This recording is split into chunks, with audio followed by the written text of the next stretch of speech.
it's hard when you got one person, that can play make at the level, that we can. And when you have two guys, you have to pick your poison. And for me, it's just I don't fall into none of that. I'm a hooper, Trey a hooper, and the ultimate goal is to win basketball games and win championships. So, we work hard, we study the game a lot, and we want to win. So, we're going to figure it out. A lot of the NBA positionless at this point anyways, right? Guys, they're here to watch basketball, not talk to me, so back to you. No, we like you talking to those two guys. We want to see them suit up. We're all here to watch basketball and to talk to Zora when we can. Maurice Simonak. But I tell you what, coming off of that interview, the thing that I'm excited to see, and just talking to Coach McMillan, Dumars and I played in the backcourt together, and we both could handle the ball. We both could play screen and roll. And, there were times during the game where he would be the ball dominant, I would be the ball dominant, and it works. If those two can find the right temperament, personality with each other, it definitely can work. There are the numbers for DeJounte Murray, a first-time All-Star with San Antonio. He was at top my ballot for Most Improved Player. Did not win the award, finished second there, but a two-way player, as Nate McMillan talked about. And an obvious compliment for Trae Young in terms of style of play, more of a slasher than Trae, and certainly a much better defender than Trae. And so you would think that maybe with the switching, maybe he can compensate for some of Trae's deficiencies and vice versa.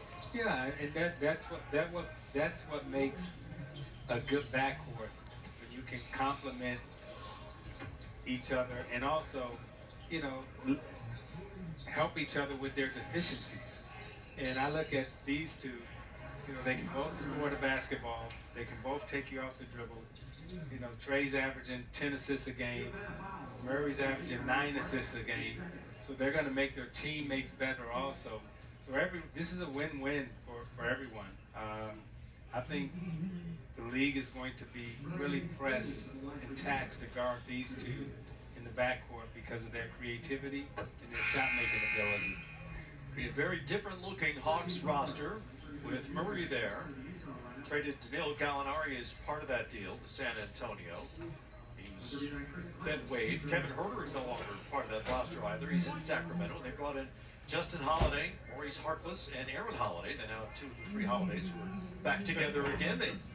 Justin played for Nate McMillan in Indiana, and Justin and Aaron played together with the Pacers. They lead the league in Holidays currently. Holiday. Hawks have missed their last 8 shots. It has been an offensive struggle from the get-go here. Number 39 on the floor is just the man to perhaps solve that crisis. That's Chris Clemens, who scored 3,200 points as a college player. And Campbell. Well, he needs some of those points right now. Fortunately, he's been hurt. He has played in the NBA, 33 games with the Rockets, but then he tore his Achilles and trying to make his way back. Hawks finish or end that drought for the moment at least.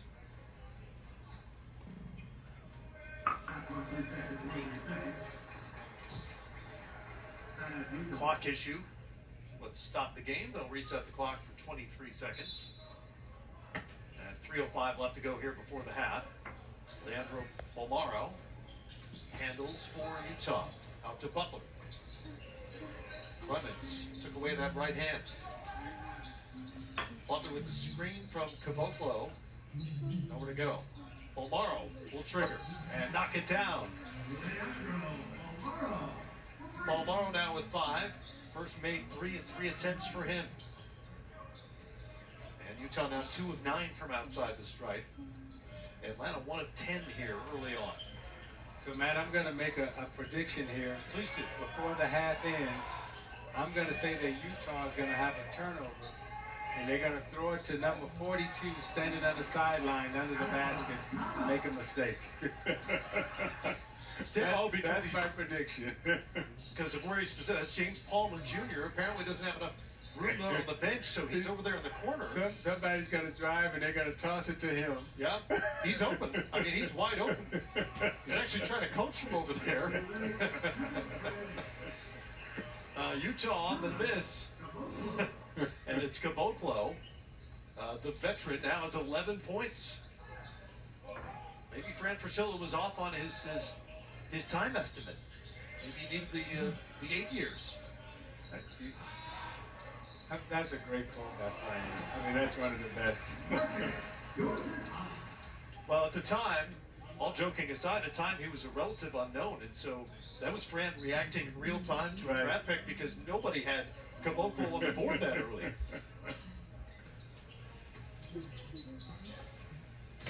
Balmero gives it up. This is Sneed high off the glass, no good. Hawks come down with the rebound, looking to run.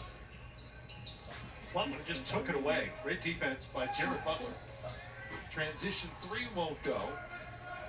And Akinjo has it for Atlanta. That was blocked by Johnny Juzang. Great recovery for Johnny Juzang to take away that shot by Sean D. Brown.